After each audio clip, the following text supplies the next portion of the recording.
Polisi ya Shema Central Station omuri Kabgohe yahikaho mbwire etyo nukwo kushanga Charlotte Turyahabwe ow'emyaka 24 okuruga omu kyaro kya Nyabare omuri Singiro Ward Bugongi Town Council mu district ya Shema kandi ogobire nakora ne hotel emwe omuri Kabgohe konka mutuyambe security ya polisi batwereza obuyambi abantu nibarwanaga n'abantu nibatera n'omundi kubomo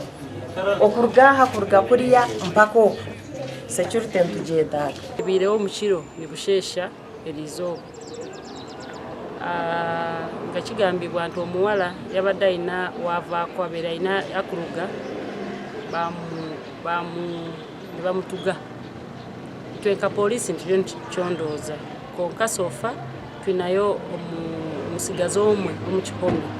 naza kutuyambako okukyondoza ebindi kintu kibireho tonka security mazima kibire kintu kirungi kirakunda kugambira abantu abakazi abo kutambura kiro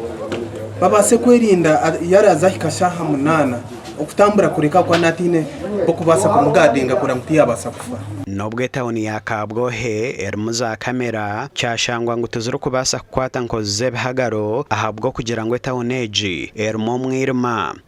tarumutara nemwe kandi umwanya gukoraza abantu bingi tubase kubyara amatara ejo nayo ni insecurity ekintu kiretire ku muntu guyafu n'ekindi abantu abine capacity tubyare kamera amazu gitu because guri umwanya guruma abantu bakufika 100 konga tari mu kintu cyona ekikubasa kureta security yabonera habwe nsonga tari right yona nabwanyuma omubiro gwa Charlotte gwatwarwa ahirwa rya Kabgohe Health Center for kuceberwa obwo police rukorogwa yo kucondoza kanisha abana bararungutse kugira ngo baratunge abapangisa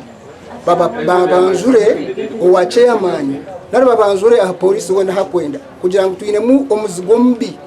owizo mutweka kitu nanta kumanya bamwanjura mu reporting ubwo muzigo turenko kutwa sortinga uri twambuha omutweka kitu gasha kwa Mike Twachire.